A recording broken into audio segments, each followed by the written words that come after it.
Pada Perang Salib I di abad ke-11, dunia Kristen dan Muslim berada di ambang konflik besar yang akan mengubah sejarah.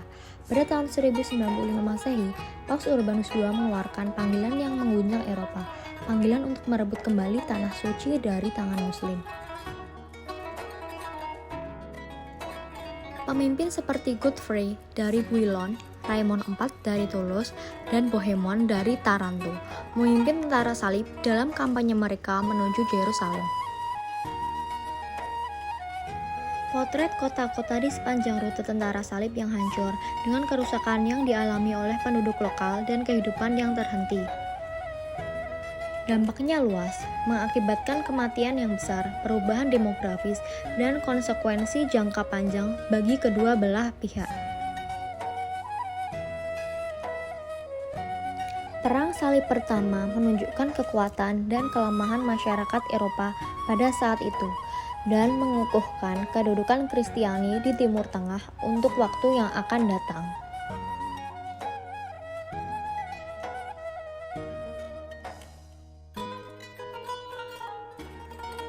Dengan Perang Salib Pertama, dunia mengalami perubahan besar. Pengaruhnya terasa hingga hari ini, menandai awal dari serangkaian konflik yang mempengaruhi sejarah dan budaya kita secara mendalam.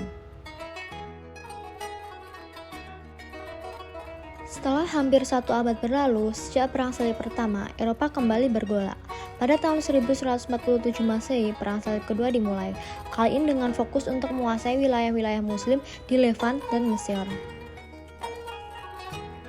Perang Salib Kedua dipicu oleh kegagalan Perang Salib Pertama dalam mempertahankan kekuasaan di Tanah Suci, serta ambisi untuk menguasai kembali Yerusalem dan wilayah-wilayah strategis lainnya. Para pemimpin Kristen seperti Louis VII, Konrad III, dan raja-raja Eropa lainnya memimpin tentara salib melawan pasukan Muslim yang dipimpin oleh Nur ad-Din Zengi dan Saladin. Potret kota-kota di Levant yang hancur akibat serangan tentara salib dengan penduduk yang mengungsi dan bangunan yang rusak parah. Dampaknya meliputi kerugian besar dalam jumlah korban, penderitaan penduduk lokal, dan perubahan politik yang signifikan di wilayah Timur Tengah. Perang Salib Kedua menunjukkan bahwa meskipun upaya militan, perbedaan budaya dan kepentingan politik tetap menjadi penghalang utama untuk perdamaian yang berkelanjutan di Tanah Suci. Perang Salib Kedua menandai lanjutan dari konflik yang kompleks dan mempengaruhi sejarah dunia. Dengan perubahan besar yang terjadi, kita belajar bahwa penyelesaian konflik internasional tidak pernah mudah dan penting untuk memahami akar penyebabnya untuk mencapai perdamaian yang abadi. Pada paruh kedua abad ke-12, konflik antara Kristen dan Muslim mencapai puncaknya dengan Perang Salib Ketiga. Perang kali ini dipicu oleh keinginan Eropa untuk merebut kembali Yerusalem dari tangan Saladin, pemimpin Muslim yang kuat. Perang Salib Ketiga dipicu oleh kekalahan tentara salib dalam Perang Salib Kedua dan ambisi untuk menguasai kembali Yerusalem, kota suci bagi umat Kristen.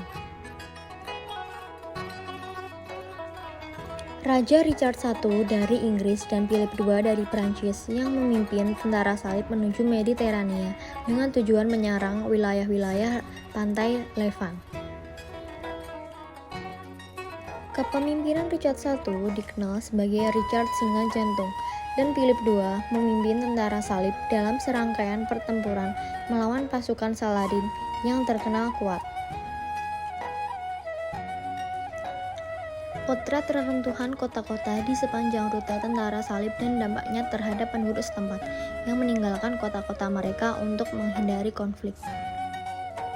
Perang ini meninggalkan dampak besar, baik dalam hal kerugian manusia maupun perubahan politik di Timur Tengah, meskipun Yerusalem tetap berada di tangan Muslim.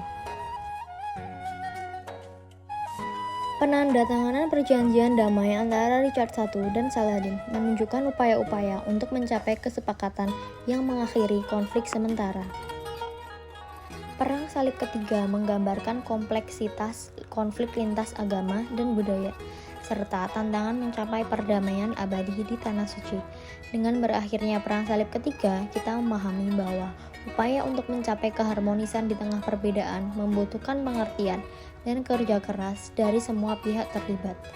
Perang ini tetap menjadi pelajaran berharga dalam sejarah dunia.